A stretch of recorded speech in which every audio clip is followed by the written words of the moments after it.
Fala galera, bem-vindos a mais um vídeo do canal Resenha Med.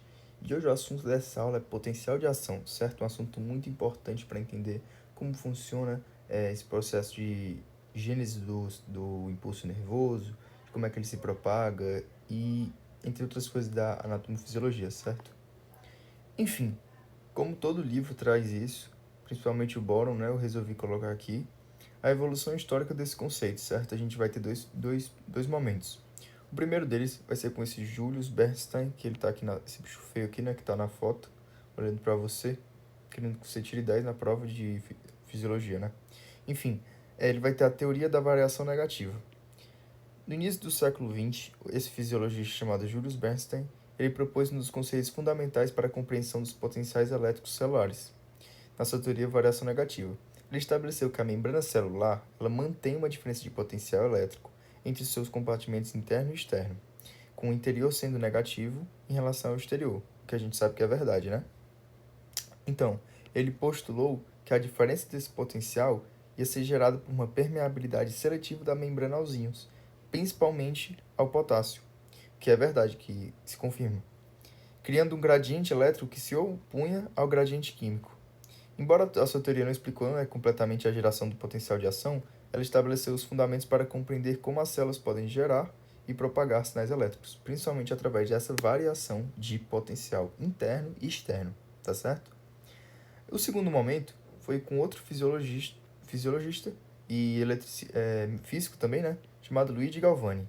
Enfim, ele descobriu que os nervos operam, né, através de impulsos elétricos. E isso foi uma revolução na fisiologia, certo?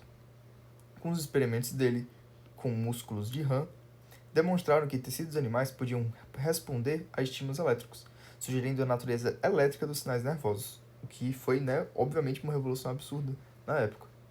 Posteriormente, com o trabalho do Émile Dubois-Reymond, no século XIX, confirmaram experimentalmente a existência de correntes elétricas nos nervos, ou seja, não se sabia que os nervos conduziam a corrente, e a partir dele descobriram isso, que foi outra revolução absurda no campo da fisiologia. Estabeleceu definitivamente o princípio de que a condução nervosa é um fenômeno elétrico. Esta descoberta unificou a fisiologia nervosa com os princípios da física e da química e abriu um caminho para a neurofisiologia moderna. Tanto é que até hoje a gente vai estudar isso e é importantíssimo para as áreas da saúde, certo? Bom, para começar, o potencial de ação ele segue várias regrinhas, certo? O limiar e o tudo ou nada. Bom, só para contextualizar, o potencial de repouso ele é caracterizado pela diferença de potencial elétrico típica de menos 70 mV neurônios, que é mantida por bombas iônicas e canais de vazamento, especialmente para o potássio. Eu expliquei isso no último vídeo, então se você não assistiu, veja lá o que é o potencial de repouso, como calcular e entender também como os íons participam dele, tá? Enfim, agora, o limiar de excitação é uma característica exclusiva do potencial de ação, certo? Ele é um valor crítico de despolarização que deve ser atingido para o potencial de ação ser completo, como se fosse um dedo no gatilho. Se você apertar o gatilho, tem uma hora que ele explode de uma vez. Então é basicamente isso. O limiar de excitação a força que você coloca no gatilho para ele disparar e acontecer todo o processo, tá certo?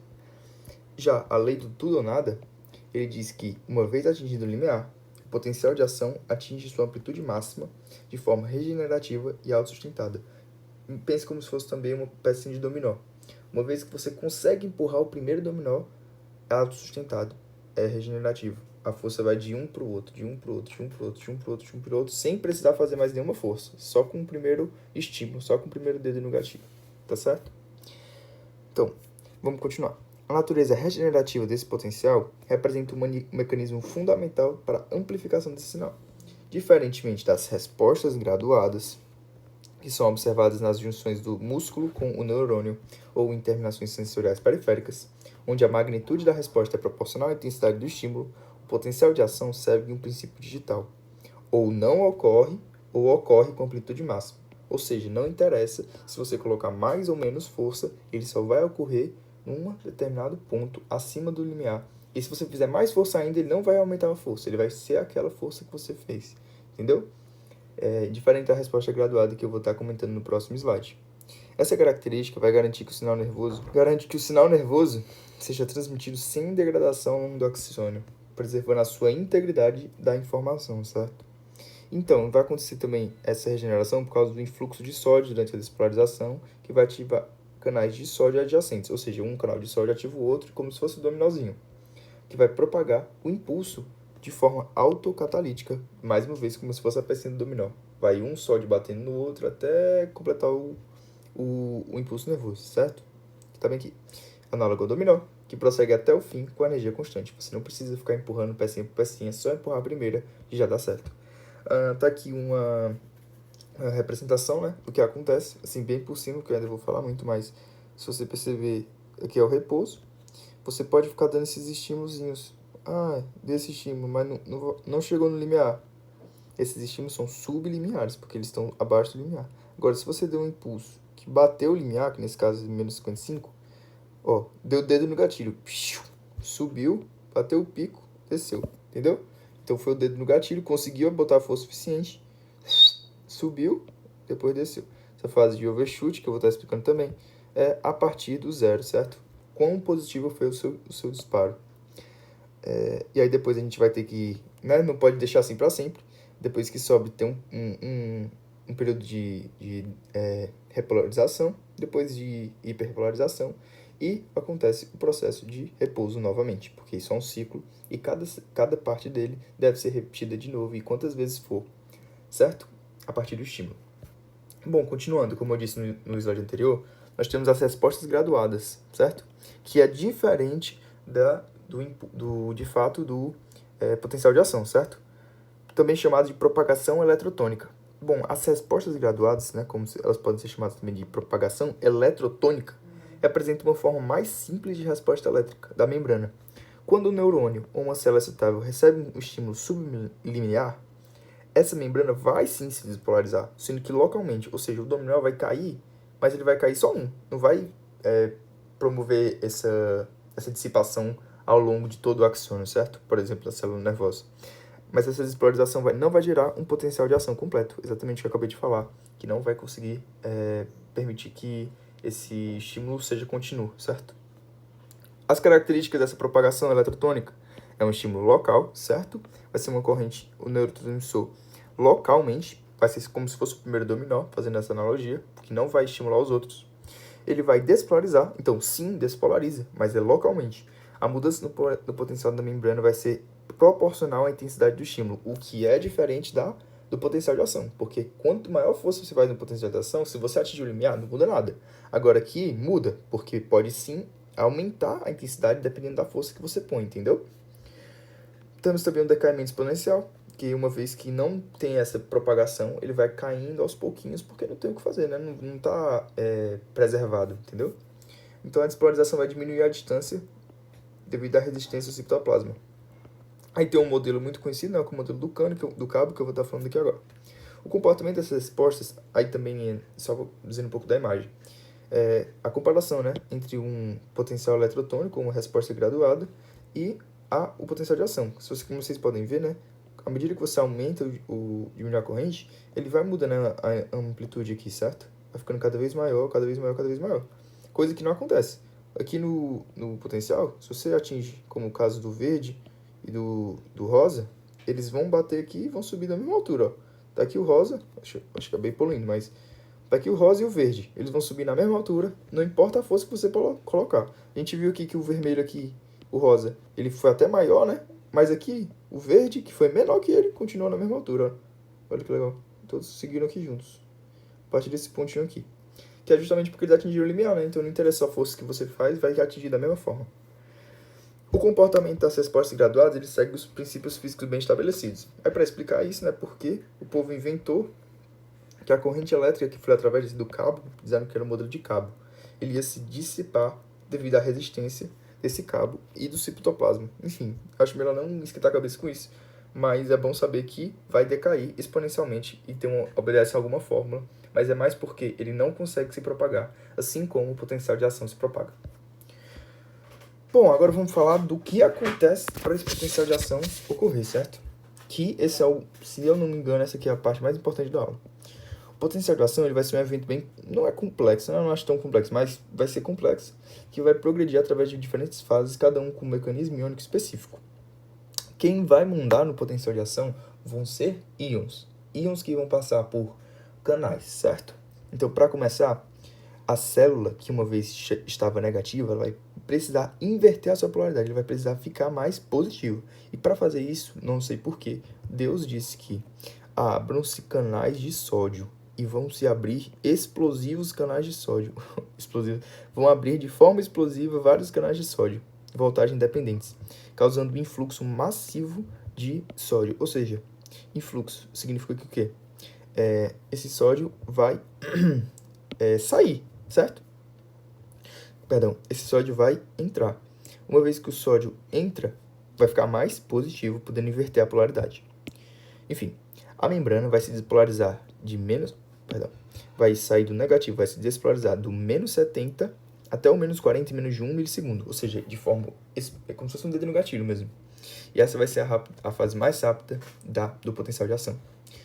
Essa fase 1, que é o overshoot, vai ser o potencial que a membrana excede o zero e atinge valores mais positivos ainda. Ou seja, se foi do negativo para o zero, do zero até mais potenciais positivos vai se chamar overshoot, certo? E nesse ponto, o gradiente elétrico ele vai começar a se opor com o gradiente químico, ou seja, vai dar uma controlada. Antes era totalmente desenfreado, agora no overshoot vai começar a compensar e vai reduzir esse influxo de sódio, certo? Porque vão abrir, né, simultaneamente novos canais de potássio, certo? Lentamente. Fase 2 ou fase 3, né? Repolarização. Os canais de sódio, não vai ficar mais 40 pro resto da vida, não. Ele vai ter que voltar, né, pro normal. Então, esses canais de sódio, eles vão começar a ser inativados, certo? Fechando o porão ou portão de inativação. Enquanto o canal de potássio, eles vão começar a se abrir completamente para compensar, certo? Aí, justamente, o efluxo, ou seja, essas cargas positivas não estavam positivo, agora o potássio ele quer sair, porque está muito positivo. Então, você abriu o portãozinho para ele sair, através dos canais de voltagem dependentes, e o potássio foi-se embora, para compensar isso e começar a terminar negativo. Então, vai repolarizar, certo? Vai deixar mais negativo rapidamente a membrana, que estava 40, né, como a gente viu aqui, lá em cima, na primeira fase, e vai voltar para valores negativos. Por fim, né, temos a hiperpolarização. O que significa isso? Que atingiu o valor que estava no repouso e foi mais negativa ainda. Então, a repolarização, ela ultrapassa o potencial que estava antes. Eu vou mostrar isso no gráfico, tá? Que vai hiperpolarizar a membrana até menos 80 mV. Isso vai ocorrer também, né? Porque os canais de potássio eles vão permanecer abertos por mais, né? Não seria mais tempo, né? Mas por um tempo a mais do que a própria repolarização. Ou seja, repolarizou, voltou ao repouso, eles ainda continuaram abertos um pouquinho, que causou uma hiperpolarização. E esses canais de potássio, né? Contribuem para manter esse potencial mais negativo, obviamente. Tá aqui, eu vou falar isso no próximo slide também, né? Mas tá aqui o gráfico. E tudo começa, como eu já falei, os canais de sódio, Deus fala, abrem-se canais de sódio, e os canais abrem de forma muito rápida, e o potencial chega a 30 milivolts, certo? Ali foi 40, mas aqui foi 30. Aí aqui, essa fase do 0 até o 30, a gente chama de overshoot, a partir do positivo, do 0. E aí, depois do overshoot, nós temos que os canais de sódio, eles se fecham, e os canais de potássio se abrem, certo? Para compensar essa abertura desenfreada. Então, eles abrem para deixar mais negativo. Aí, no final, os canais de sódio voltam à posição original, ao passo que o canal de sódio vai permanecer aberto para compensar essa abertura desenfreada, para voltar ao repouso. Aí dá para perceber aqui que no começo ele estava 70, né? Sendo que aqui dá para perceber que ele está um pouquinho abaixo de 70. Por quê? Porque essa abertura do potássio foi meio desenfreada. E não conseguiu compensar 100%. Aí o que acontece, né? Ele tenta estabilizar no final até chegar no que era antes. Bom, agora, como deu para ler aqui também, tem esse parado de período refratário absoluto e período refratário relativo. Então, o que é, né? O período refratário absoluto e o período refratário relativo. O período refratário absoluto é a fase de despolarização e o início da repolarização, ou seja, fecham-se os canais de sódio e o portão da inativação está fechado e não pode ser aberto, ou seja, os canais de sódio estão fechados e nós queremos voltar para o que estava antes, porque já deu potencial de ação, certo? Então, a consequência do período refratário absoluto é que vai ser impossível gerar um novo potencial de ação. No período refratário absoluto, é impossível gerar um novo potencial de ação, independente da intensidade do estímulo. Se você quiser socar 50 kg de estímulo, não vai gerar um novo potencial de ação, certo? A importância é que, justamente para garantir que cada potencial de ação seja um evento discreto e vai determinar a frequência máxima de impacto. Isso é uma coisa bem teórica, né? Mas é bastante importante. Outra coisa, o período refratário relativo vai ser mais demorado e vai ser logo, imediatamente após, né, o período absoluto, durante a hiperpolarização. Ou seja, foi mais negativo do que era para ser, vamos voltar ao normal, e aí aquela curvinha que eu mostrei, né? Essa curvinha no final aqui que ele tenta chegar mais próximo do que era antes, que era menos 70. Vamos lá. Os canais de sódio estão se recuperando, né, da inativação, mas não abriram totalmente. Os canais de sódio vão permanecer abertos, mantendo a membrana hiperpolarizada. E a consequência, um novo potencial de ação consegue ser gerado, mas vai requerer um estímulo mais forte do que o normal, porque a gente não atingiu o repouso ainda, né? Tá voltando aos poucos depois daquela grande hiperpolarização, que é justamente esse finalzinho aqui, que vai um pouco mais abaixo do que devia e ele vai subindo gradualmente. Enfim, a importância é que vai permitir a codificação da intensidade do estímulo através da frequência de disparo. Estímulos mais intensos podem superar o limiar e gerar um novo pulso de potencial de ação de uma frequência mais alta, né? Se você precisa fornecer mais energia, o potencial de ação vai estar mais elevado também. Mas nesse caso dá porque é o relativo. No absoluto, não dá para tirar um novo potencial de ação. Aqui um PS, né? Falando sobre mielina e somação de carga. A mielina, né, como a gente sabe bastante no ensino médio, ela é um isolante elétrico ao redor dos axônios, né, uma consistência até lipídica, né, permitindo que o sinal nervoso viaje muito mais rápido através dessa condução saltatória. Ao reduzir essa perda de carga, ele vai garantir que o impulso salte entre os espaços expostos, chamados de nódulos de Ranvier, tornando a transmissão mais rápida e eficiente. Aí uma imagenzinha aqui, uma representação, né, de um neurônio, onde está aqui a bainha de mielina. Opa! Tá aqui a bainha de mielina. E essas bichinhas aqui, entre duas bainhas, deve ter sempre um nódulo. Ou nódulo de Ranvier. Que tá aqui escrito em inglês, né? Pra quem não sabe ler. Nódulo de Ranvier. Duas bainhas de mielina. Bom, aí não tem muito a ver, né? Mas como eu botei no PS, para que um novo impulso seja disparado, o neurônio precisa atingir um limiar de voltagem específico. Isso vai ocorrer através da somação de carga, certo? Então, existem dois tipos de somação de carga. Para que um novo impulso seja disparado, certo? As somações de cargas, elas são individuais. As somações de cargas que são individuais e que vêm de diferentes fontes ao mesmo tempo, nós chamamos de somação espacial. E sinais repetidos que chegam em rápida sucessão na mesma região, somação temporal. Elas vão se combinar para poder transformar o potencial da membrana até o ponto de ativação. Então, por exemplo, você já atingiu um potencial de ação, está no período refratário relativo e você quer atingir outro potencial de ação, né? Como a gente viu aqui, esse potencial, essa energia, esse estímulo, ele vai ter que ser maior, com uma frequência mais alta. Então, como é que você pode fazer? Você pode fazer tanto uma somação temporal quanto uma somação espacial. Qual é a diferença das duas, né? A somação temporal, por incrível que pareça, ela acontece no mesmo ponto. O que difere é o tempo. Esse aqui vai chegar no tempo T1, esse aqui vai chegar no tempo T2, esse aqui vai chegar no tempo T3. O que difere é só o tempo que cada um chega. Na somação espacial, todos vão ter o mesmo tempo T e vão chegar em espaços diferentes, por isso espacial. Então, S1, S2 e S3. O que vai mudar na espacial é só o espaço dentro do neurônio que ele vai conseguir chegar, tá certo? E tá aqui o gráfico de cada um. Por fim, né, a gente vai ter a conclusão. Essa propagação ela vai ser unidirecional e vai promover diversidade celular, certo? E vai mudar também, né, de acordo com a célula que ela estiver atuando. O potencial de ação vai ser um dos mecanismos mais fundamentais e mais bem conservados da biologia animal, que vai permitir uma comunicação rápida e confiável entre as células. A compreensão dos seus mecanismos foi o que a gente falou, né? Enfim, principalmente, propagação unidirecional. Como é que essa propagação unidirecional ela acontece?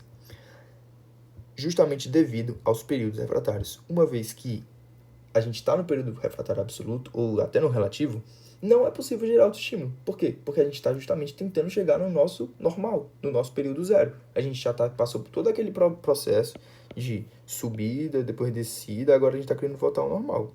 Entendeu? Aí, justamente por conta disso, por conta do período refratário, a gente vai ter a propagação unidirecional, que vai promover com que esse estímulo não dê ré e vá para trás e vá, por exemplo, para o corpo celular, ou para o dendrito, ou para o axônio, enfim. Ele siga unidirecionalmente no corpo do axônio, no caso dos neurônios, certo? A região que acabou de disparar o pulso potencial de ação vai se tornar temporariamente inexcitável, forçando o impulso a propagar-se apenas na direção da membrana, ainda polarizada. Essa característica garante que a informação flua na direção correta, que eu acabei de explicar.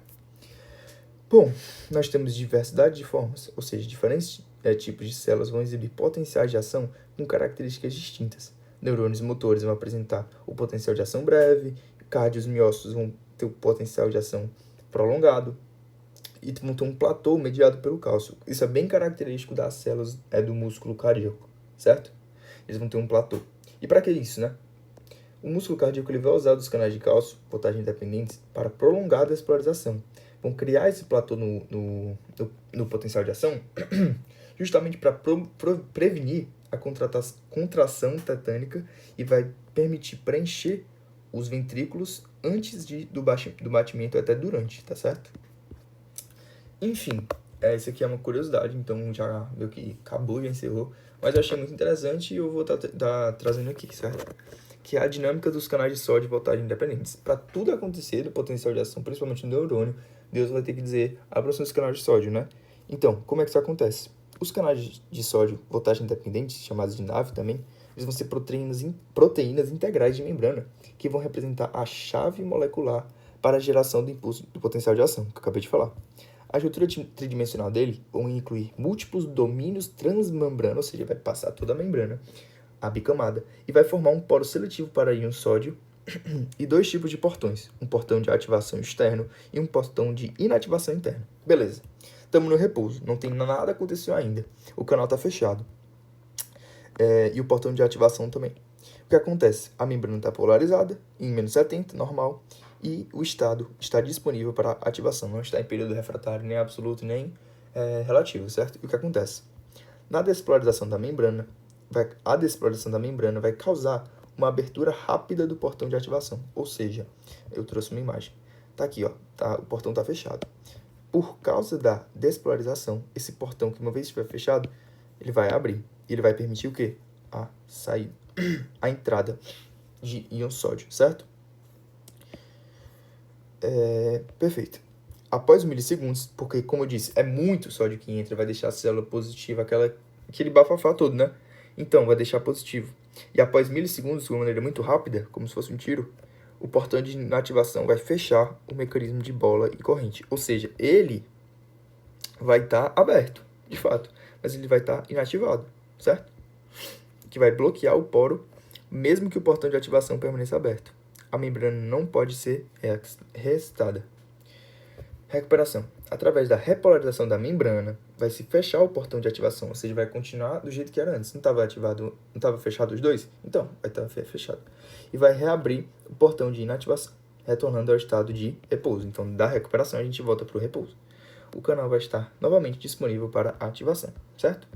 Então, não sei se vocês entenderam muito bem, mas a gente tem esses 3 modelos que eu pedi para o notebook Leme fazer, eu achei muito bom. Enfim. A gente vai ter o estado de repouso, que é esse canal fechado. No potencial de repouso, que é cerca de menos 70 mV, o portão de ativação está fechado. Ou seja, a porteira deles de fora está fechada. Mas a bolinha também está aberta, entendeu? Ele não precisou fechar ainda. A bola só fecha quando está demais. Agora, no estado ativado, quando o canal está aberto, quando o estímulo ele atinge o limiar, né? Os portões eles se abrem simultaneamente. Ou seja, a bolinha também que já estava aberta continua aberta e o portãozão ele fecha. Ele abre, né? Para permitir a passagem de forma explosiva desses íons de sódio para dentro, para despolarizar a célula. Exatamente, permitindo um influxo rápido de sódio para o interior da célula.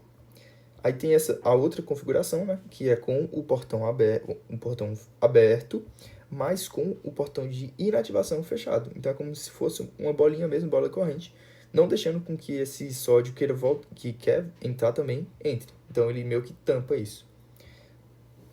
Frações de milissegundos após a abertura, o portão de inativação do tipo bola corrente vai obstruir o canal, mesmo com o portão de ativação ainda aberto. Então, ele está ativo, mas está fechado. O portão de ativação está aberto, mas o de inativação está fechado. Muito legal isso. E muito obrigado, galera, pela aula. Deus abençoe e boas provas.